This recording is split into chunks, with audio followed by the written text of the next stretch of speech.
Ha guys, let's get more news about Warriors, but first don't forget to subscribe and leave your like. How Warriors' summer of discovery shaped franchise's greatness, in as much as the Warriors not so long ago were a microscopic dot on the national sports landscape with a loyal but seemingly cursed fan base, their rise to global phenomenon and the most valuable team in the NBA is the most stunning in recent American sports. It was only 10 summers ago that the Warriors' ascent went from slow and steady to swift and steep all the way to the top, mostly because the essential members of the franchise were furious. Golden State CEO Joe Lacob was exasperated with his coach Mark Jackson and replaced him with Steve Kerr in May 2014. The players, led by Stephen Curry and Andre Iguodala, initially were unenthusiastic about the coaching change, as Jackson had led Golden State to its best two-year run in 22 years. Moreover, they were unanimously outraged after losing in 7 games to the Los Angeles Clippers. In a turbulent first NBA playoff series, "We fought so hard this whole season," Curry said after their Warriors were eliminated. "It stings the intense of that series." There was a post-game confrontation after Game 7 at Staples Center, a fuse that stayed with the Warriors all summer into training camp, throughout the season and into the 2015 playoffs. Curry already had blossomed into a star. Klay Thompson had become a potent two-way weapon. Draymond Green realized he was a legitimate impact player. Veterans Andrew Bogut and Iguodala were convinced the Warriors were ready to become championship contenders. He was hired 11 days after the Warriors were ousted. 2 months after that, general manager Bob Myers signed free agent Sean Livingston, giving the team a third productive guard behind Curry and Thompson. In mid-September, Myers heeded Kerr's recommendation to sign free agent Leandro Barbosa as the fourth guard. Kerr, a first-time coach, eased his transition by coaching Golden State's Summer League squad in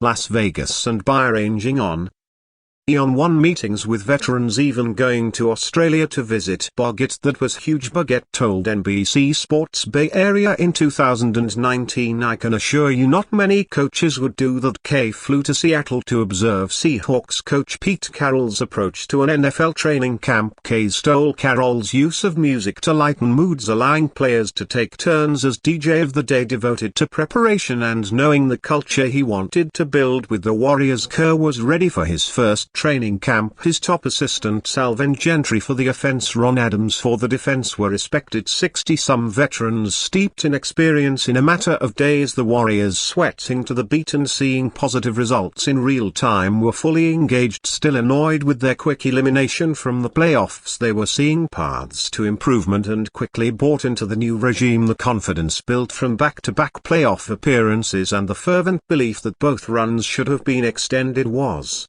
augmented by a level of certitude they had not known in the NBA, which, along with their collective inner rage, gave birth to a dynasty. "I inherited a really good team, smart and with a lot of talent," Kerr told NBC Sports Bay Area in May. Golden State Warriors told Why Not to trade for Chicago Bulls star. "The Golden State Warriors need to make something happen if they want to compete for the championship moving forward and get the most out of Steph Curry's remaining prime." Klay Thompson left the Bay Area this summer, but they were not successful in signing a proper replacement for the franchise legend. It is believed that they had tried to engineer a trade for Paul George as well, but were unsuccessful in finding an agreement with the Los Angeles Clippers over a deal. As a result, the Warriors have been linked with plenty of players in recent times. It remains to be seen what they decide to do, but Zach LaVine might not be the answer to their problems, while the Warriors could do with another player who can score 20-plus points every night. There are doubts about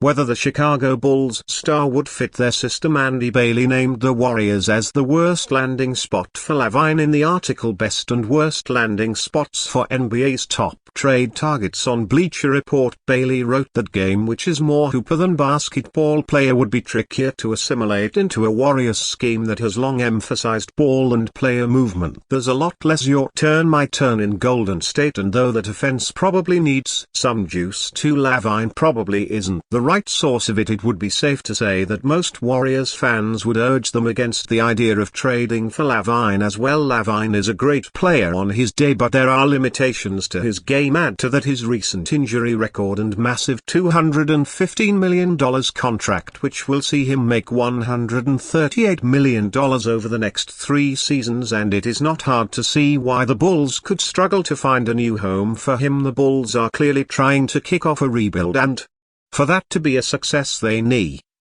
to part ways with LaVine. As a result, LaVine's name has been part of the trade grapevine for a long time now, and yet as we head towards 24-25 season, he looks set to pull on the Bulls jersey once again. Proposed Lakers trade gets sizable haul for LeBron James at 40. The Los Angeles Lakers recommitted to LeBron James with a 2-year $14 million extension and by drafting his eldest son Bronny James, but before they got here things nearly unraveled at the February trade deadline when Lakers owner J. Buss did not quickly turn down Golden State Warriors owner Joe Labb's call for James and instead deferred the decision to the superstar's camp. According to ESPN, if things go awry again this season for the Lakers, the Warriors are expected to make the calls again. Bleacher Report's Grant Hughes imagined what a Warriors package for James could look like. Golden State Warriors receive LeBron James. Los Angeles Lakers receive Andrew Wiggins, Jonathan Kuminga, Moses Moody, Kevin Looney. 2026 first